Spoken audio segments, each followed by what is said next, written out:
आपके समक्ष अव्यक्ति माध्यम नामक पुस्तक का आपके पाठ्यक्रम का तीसरा पाठ कथा पटकथा का प्रस्तुतिकरण करने जा रहे हैं। इस पाठ के अंतर्गत हम 4 बिंदुओं पर विचार करेंगे, जिनमें सबसे पहला कथा पटकथा कहते किसे, यानी उसकी परिभाषा क्या है। फिर परिभाषा के पश्चात 4 बिंदुओं में से पहला बिंदु है पटकथा का स्रोत क्या है, स्वरूप क्या है और उसकी संरचना क्या है। दूसरा बिंदु आपका है नाटक और पटकथा में अंतर। तीसरा पटकथा लेखन का स्वरूप। चौथा पटकथा और कंप्यूटर। सबसे पहले आपको ये जानना है कि आखिर पटकथा क्या होती है और कथा क्या होती है। कथा का मतलब होता है कहानी।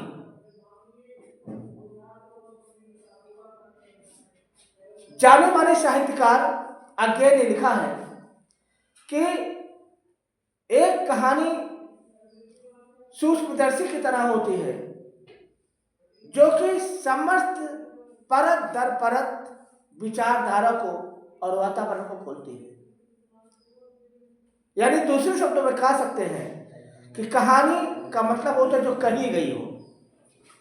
आप सब जानते हैं कि आपकी दादी, आपकी नानी आपको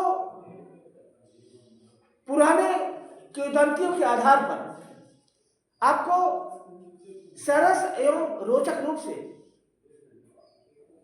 कहानियां सुनाती हैं। राजकुमारों की कहानियां, राजाओं की कहानियां, रानियां की कहानियां और भूत प्रेतों की कहानियां, ना जाने कौन कौन सी कहानियां आपको सुनाती हैं। तो कहानी का मतलब हुआ कि ऐसा अभिव्यक्ति जो सरस एवं सरल रूप से कहा गया। और रही बात पटकथा की, तो पटकथा 2 शब्दों से मिलकर बना है, पट और कथा। पट का मतलब होता है पर्दा यानी चलचित्र, और कथा का मतलब होता है कहानी, यानी ऐसी कहानी जो कि फिल्म के लिए लिखी जाती है, उसे क्या कहते हैं? पटकथा कहते हैं। कहानी सामान्य तौर से लिखना एक बात है, और कहानी किसी फिल्म के लिए लिखना दूसरी बात है।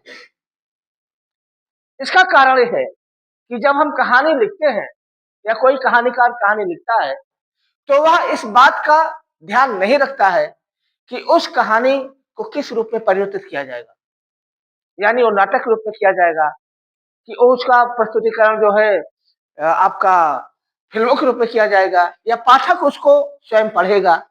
सिर्फ वो अपने मनों के भाव को व्यक्त करता है अपने शब्दावलियों के माध्यम से। तो आपको बताना चाहते हैं कि सरल शब्दों में कहानी किसी इंसान के द्वारा अपने जज्बातों का प्रस्तुतिकरण है, सरल से सरल रूप में। जबकि जो पटकथा है वह फिल्मों को केंद्र में रखकर लिखा गया कहानी होता है। अब सवाल ये उठता है कि जब कथा और पटकथा को आप समझ चुके हैं, तो यह जानना लाजमी हो जाता है कि पटकथा का स्रोत क्या है, स्वरूप क्या है और संरचना क्या है।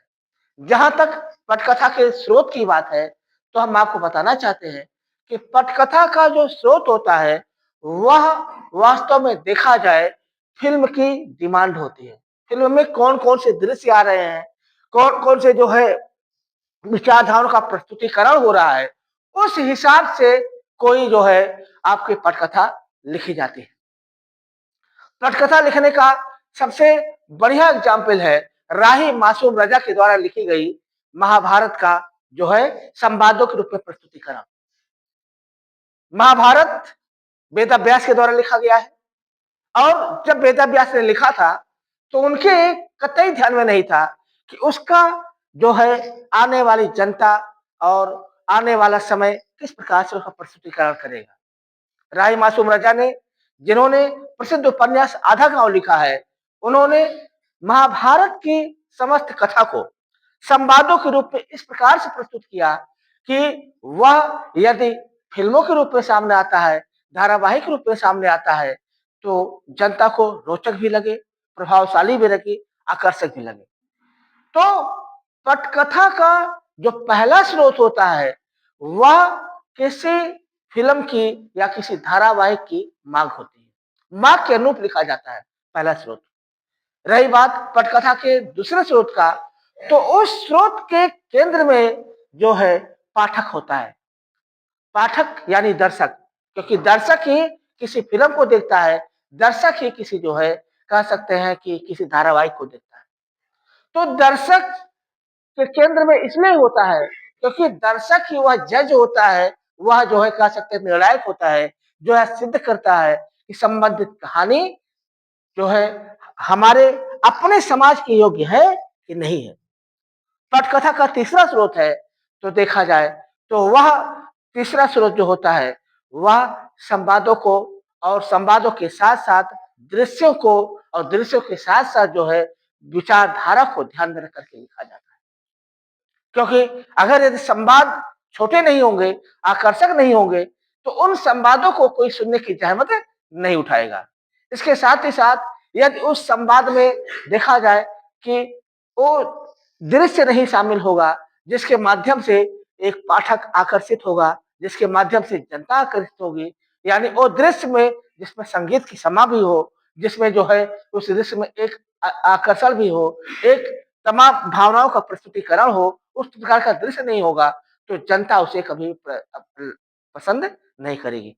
तो स्रोत का पहला जो स्रोत है, वह फ़िल्म की माँग, दूसरा जो है, वह है आपकी जो है जनता की आवाज़, जिसमें कि आपका जो है कह सकते हैं कि जनता उससे आकर्षित होती है, और तीसरा जो स्रोत है, स्रोत जिसको ध्यान में रख लिखा जाता है, उस स्रोत का नाम है वो दृश्य, संवाद और संगीत का एक समन्वित प्रस्तुतिकरण, इसको बोलते हैं आपका स्रोत।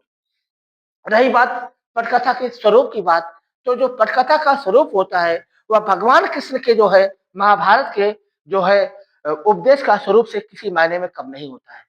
यानी वह जो स्वरूप होना चाहिए, वह समय और परिस्थिति के अनुसार कभी उग्र रूप हो सकता है, स्वरूप हो सकता है, कभी शांत स्वरूप हो सकता है, कभी जो है कह सकते हैं कि उपदेशक रूप में सामने आता है। जैसे भगवान कृष्ण देखा जाए, उसमें उन्होंने अपना रौद्र रूप दिखाया कृष्ण को और उसके बाद अर्जुन को, और उसके बाद क्या हुआ?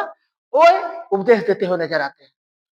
तो भगवान कृष्ण के जो तमाम स्वरूप है, जो है माखन चुरा कर खाने का स्वरूप, कर्ण से वध का स्वरूप, उपदेश देने का स्वरूप, और जो है पांडवों को समझाने का स्वरूप, तमाम प्रकार के स्वरूप हैं। वैसे ही जब कोई पटकथा लिखी जाती है, तो उस स्वरूप में तमाम प्रकार के जो है भावनाओं को, भंगिमाओं को और विचारधाराओं को ध्यान में रखा जाता है। रही बात पटकथा के संरचना की, तो इसकी संरचना के केंद्र में जिन बिंदुओं को ध्यान में रखा जाता है, उनमें सबसे पहला है दृश्य का तमाम रूप में प्रस्तुतिकरण। दृश्य तेजी से आता है, तेजी से जाता है, उन सारी बातों को जो है पटकथा में शामिल किया जाता है। दृश्य के साथ साथ संवाद, डायलॉग्स जो होते हैं, डायलॉग्स आपको क्यों याद रहते हैं कि बसंती उन कुत्तों के सामने मत नाचना, आपको हमेशा याद रहता है। छोटे-छोटे देशों में बड़ी-बड़ी बातें होती रहती हैं, आपको हमेशा याद है। और आपको ज़रूर याद है, पुष्पा झुकेगा नहीं। क्यों याद रहता है? इसलिए याद रहता है क्योंकि वह संवाद कहीं न कहीं हमारे मन को छू जाते हैं, और उन संवादों में हम अपने आप को तलाशने लगते हैं।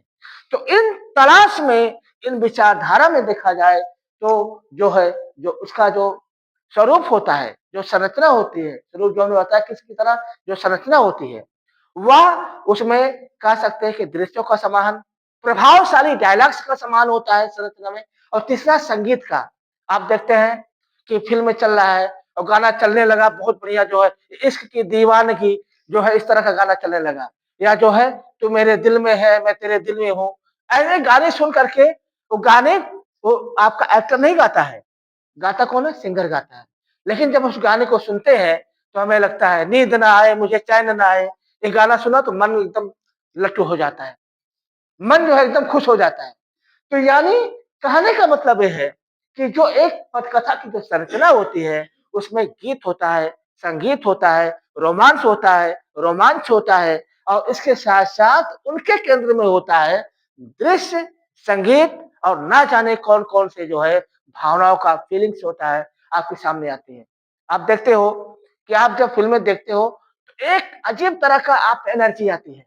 आपको लगता है कि नहीं यार, हम भी कुछ कर सकते हैं। आप जब थ्री इडियट देखते हो, तो लगता है कि यार नहीं यार, हम भी किसी न किसी तरीके से इडियट हैं। ये आप जब जो अभी आई है आपकी जो है, क्या नाम है, 12th फेल, जब आप 12th फेल देखते हो, तो लगता है कि नहीं यार, हम भी जो है, क्या नाम है, हम भी आईपीएस, आईएएस बन सकते हैं। आती है फीलिंग, क्यों आती है? क्योंकि हम उससे कहीं न कहीं मोटिवेट होते हैं। आप उरी जब देखते हो, उरी पर जो फ़िल्म बनी है, क्या नाम है उसका? जो उरी पर बनी है। आपका जो है उनकी है, क्या नाम है? ये अक्षय कुमार की, अक्षय कुमार है उसमें, उरी ही नाम है क्या फ़िल्म का? नहीं ध्यान में आ रहा है। खैर जो भी हो, तो कुल मिलाकर कहने का मतलब ये है कि पटकथा का जो स्रोत है, चाहे संरचना हो, चाहे आपका स्वरूप हो, स्वरूप भगवान कृष्ण की तरह होता है। स्रोत मैंने बताया, इसका आपकी जो भावनाएँ और ये विचारधाराएँ होती हैं, वो होती हैं। और जहाँ तक संरचना की बात है, तो इस स्ट्रक्चर में कहीं न कहीं आपका मनोरंजन और आपका मोटिवेशन बहुत बड़ा काम करता है।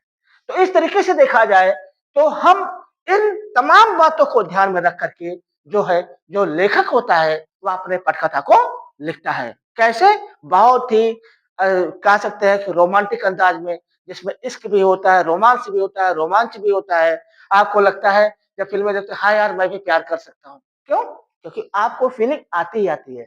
या अगर कोई आप वैसी फ़िल्म देख रहे हो, नहीं यार, मैं पाकिस्तान का भी जो है डंडा से जो है बैंड बजा दूँगा पूरा। इस तरह की फीलिंग आती है ना? ऑपरेशन सिंदूर टाइप का जब आप देखते हो, तो उस तरह की फीलिंग आती है। क्यों आती है? क्योंकि कहीं न कहीं आपके अंदर वो फीलिंग जगाने का काम कौन करता है? पटकथा करती है। पटकथा आपका बेस होता है। पटकथा के आधार पर ही सब कुछ तय होता है। उसके आधार पर एक्टर तय होते हैं, एक्ट्रेस तय होते हैं, गीतकार, संगीतकार, उसका मेल क्या होता है आपका? कह सकते हैं कि एक पटकथा जो है, आपका जो है एक फ़िल्म का डीएनए होता है। यानी जैसे आप डीएनए के आधार पर, आप जेनेटिक आधार पर पता कर पाते हैं आपके माता-पिता कौन है, वैसे ही आपका देखा जाए पटकथा एक तरीके से आपका भयंकर डीएनए होता है, आपको सब कुछ बता सकता है। यानी बेस वही होता है। स्टार्टिंग किससे होती है? आपके पटकथा से होती है। यानी फ़िल्म की लिखी गई जो कहानी होती है, उससे स्टार्ट होती है, उसी के आधार पर सब कुछ तय होता है। अब रही बात नाटक और पटकथा में अंतर। नाटक जो लिखा जाता है, वह देखा जाए तो एक जो सामने जो दर्शक होते हैं, नाटक कहाँ पर होता है? मंच पर होता है। और जो सामने ऑडियंस होते हैं, उनको केंद्र में रखकर लिखा जाता है। लेकिन जो आपका जो पटकथा होती है, वह सामने उस पटक उसके सामने, फ़िल्मों के सामने कोई जो है वो दर्शक नहीं होते हैं। यानी जीवंत दर्शक नहीं होते हैं। उसमें जो है देखा जाए, तो वे दर्शक होते हैं जो कि आँखों के सामने तत्काल नहीं होते हैं। यानी नाटक जब लिखा जाता है, तो नाटक उन दर्शकों को ध्यान में रखकर लिखा जाता है, जो आपके सामने बैठे होते हैं। लेकिन जब पटकथा लिखी जाती है, तो उन दर्शकों को ध्यान में रखकर लिखा जाता है, जो कि आँखों के सामने नहीं होते हैं, लेकिन वे अपनी भावनाओं, विचारों और अपनी सोच को लेकर के सामने रहते हैं। नाटक और पटकथा में दूसरा अंतर ये है कि जब नाटक लिखा जाता है, तो ध्यान में रखा जाता है कि उन दृश्यों को जो है, कठिन दृश्यों को नहीं लाना है, जो कि मंच पर प्रस्तुत ना हो सके। लेकिन जब पटकथा लिखी जाती है, तो चूँकि इसमें कैमरे का कमाल होता है, इसमें वह दृश्य भी लाए जाते हैं, जो कि असंभव टाइप के होते हैं और वह कैमरे के माध्यम से प्रस्तुत किए जाते हैं। तो दूसरा जो है, जो अंतर है, यही है। और तीसरा अंतर नाटक और पटकथा पटकथा में यही है कि जब एक नाटक लिखा जाता है, तो नाटक लिखते समय ध्यान रखा जाता है कि नाटक में समस्त दृश्य, समस्त पात्र अपनी भावनाओं को ज़्यादा से ज़्यादा अभिव्यक्त कर सकें। यानी दृश्य सीमित होंगे और आप जो पात्र होंगे वह भी सीमित होंगे, कारण नाटक का एक ड्यूरेशन होता है। नाटक अगर 1 घंटे से ज़्यादा हुआ, तो दर्शक बोर होने लगेगा। लेकिन फ़िल्म क्या होती है? 2.5 घंटे, 3 घंटे की होती है और दर्शक बोर नहीं होता है। तो इस तरीके से ये नाटक और पटकथा में जो अंतर है, उसे आप मूल रूप से कह सकते हैं कि एक नाटक जो है रंगमंच के दर्शकों को ध्यान में रखा जाता है, जबकि एक जो पटकथा होती है, वह जो है तमाम प्रकार के दर्शकों को ध्यान में रख लिखा जाता है। दूसरा, नाटक में पात्रों की संख्या सीमित होती है, दृश्य सीमित होते हैं, जबकि पटकथा में इस तरह की कोई जो है बंदिश नहीं होती है। जबकि तीसरा, एक नाटक जो होता है वह प्रत्येक प्रकार से देखा जाए, वह इस बात को ध्यान में रख लिखा जाता है कि समस्त दृश्य, समस्त जो है कह सकते हैं गीत संगीत वह क्लियर रूप से सबके सामने आए, और उसकी सीमा अवधि अधिकतम 1 घंटे की होती है, जबकि पटकथा की जो सीमा अवधि होती है वह आपका 2.5 घंटे, 3 घंटे और कभी कभी 3.5-4 घंटे तक भी हो जाती है। तो ये है नाटक और पटकथा में अंतर। अब रही बात पटकथा लेखन के स्वरूप का, जो कि तीसरा बिंदु है, हम आपको बताना चाहते हैं कि जो आपका पटकथा लेखन का जो स्वरूप है, जैसा कि मैंने यहाँ पर स्वरूप में बताया, वही सेम चीज आ रहा है। स्वरूप मैंने जो बताया वह भगवान कृष्ण की तरह है, यानी समय और परिस्थिति के अनुसार उसका जो है रूप बदलता रहता है। कभी इसमें वीरता की भावनाएं आएंगी, कभी श्रृंगार आएगा, कभी जो है कह सकते हैं कि विचारों की उत्तेजना आएगी, कभी प्रेरणा प्राप्त होगी, कभी जो है कुछ तमाम प्रकार के नए तरीके से नए-नए स्टाइल, नए-नए अंदाज आते रहते हैं। हम ऐसे ही नहीं शाहरुख खान को फॉलो करते हैं, अमिताभ बच्चन को फॉलो करते हैं और उन्हीं की तरह हम बनने की कोशिश करते हैं। कभी-कभी हम जो है अपने आप को जो है श्रद्धा कपूर की टाइप के बना लेते हैं। कभी-कभी जो नए-नए एक्ट्रेस नए जो सब आए हुए हैं, क्या नाम है उनका? कुछ नए नाम बताओ, क्या नाम है उनका? नए एक्ट्रेस जो अभी इसमें चल रहे हैं, कौन-कौन है? हैं? कार्तिक आर्यन है। हम कार्तिक आर्यन को फॉलो करते हैं, क्यों करते हैं फॉलो? हम इसलिए फॉलो करते हैं कि आप जो है उनकी तरह बनने का प्रयास करते हो। यानी पटकथा लेखन का जो स्वरूप होता है, उसकी पहली विशेषता ये होती है कि वह भगवान कृष्ण की तरह समस्त जो है रूपों को समाहित करता है। दूसरे स्वरूप की विशेषता है पटकथा लेखन के स्वरूप की, कि उसमें आम जनता के विचारधारा का, आम जनता की सोच का एक समन्वय करने का प्रयास किया जाता है कि आम जनता को लगे कि मैंने भी ऐसा सोचा था, लेकिन मैं ऐसा कह नहीं पाया। तीसरा स्वरूप जो है वो आपके जो सामने आता है, वो ये आता है कि पटकथा लेखन प्रत्येक प्रकार से जो है देखा जाए, वह गीत संगीत के माध्यम से, मनोरंजन के माध्यम से, प्रेरणा के माध्यम से अपने स्वरूप में उन तमाम बातों को समाहित रखता है, जिससे जनता, आम आदमी एक जो है अपना आदर्श मान करके उस तरीके से बनने की कोशिश करती है, उस तरह से एक्टर बनने की, एक्ट्रेस बनने की, या उस तरीके से अपने आप को बनाने की कोशिश करता है। तो ये होता है। और फिर पटकथा और कंप्यूटर, अब आजकल कंप्यूटर का ज़माना है। कंप्यूटर जो है उसके माध्यम से सारे काम करते हैं। अब आजकल पटकथा लिखने का जो कार्य है, वह देखा जाए तो अब आजकल डायरेक्ट कंप्यूटर पे भी हो रहा है। हाँ, अभी भी जो पुराने राइटर हैं, नए राइटर भी हैं, वो सबसे पहले क्या करते हैं, उसको जो है संवादों की वो अपनी फ़िल्मों की कहानी को पहले पेपर पर लिखते हैं, फिर इसको कंप्यूटर से करते हैं। अब आजकल क्या हो रहा है कि आजकल कंप्यूटर और पटकथा में अंतर ये है कि जब हम किसी पटकथा को कंप्यूटर के माध्यम से प्रस्तुत करते हैं, तो जो व्याकरणिक गलतियाँ होती हैं, उन गलतियों की होने की कोई गुंजाइश नहीं होती है, पहला चीज़। दूसरा, पटकथा और कंप्यूटर में दूसरा संबंध ये है कि कंप्यूटर के माध्यम से हम जो है सरल एवं कह सकते हैं कि सरस रूप से हम जो है अपने बातों को, जज़्बातों को सामने रख पाते हैं। और तीसरा, कंप्यूटर और पटकथा में अंतर ये है कि आज कंप्यूटर के माध्यम से तमाम प्रकार के फ़ॉन्ट आ गए हैं, तमाम प्रकार के जो है कह सकते हैं फ़ॉन्ट के साथ-साथ जो है तमाम प्रकार के राइटिंग स्क्रिप्ट आ गए हैं। हम उनके माध्यम से हम ये करते हैं कि हम किसी भी फ़िल्म की कथा को जो है हम क्या कर सकते हैं कि फ़िल्म में डायरेक्ट वर्ज़न दे सकते हैं। किसी भी धारावाहिक में हम डायरेक्ट हूबहू एज़ इट इज़ उसको प्रस्तुत कर सकते हैं। तो कुल मिलाकर कथा पटकथा में जो है देखा जाए तो सारांश रूप में कह सकते हैं, इसका स्रोत जो है देखा जाए आपकी विचारधारा होते हैं, स्वरूप भगवान कृष्ण की तरह होता है, इसकी संरचना किसी डीएनए की संरचना से कम नहीं होती है, पहला पॉइंट।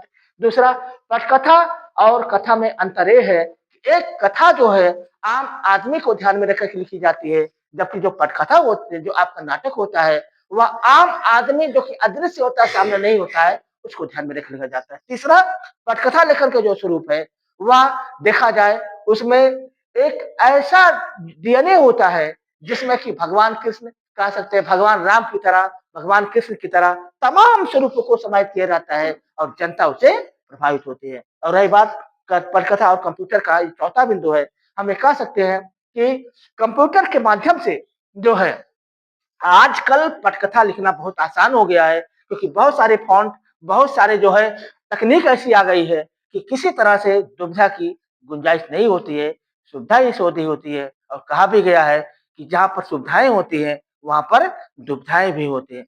फ़िल्मों ने बहुत सारी दुविधाएँ खड़ा की हैं, लेकिन सुविधाएँ भी दी हैं।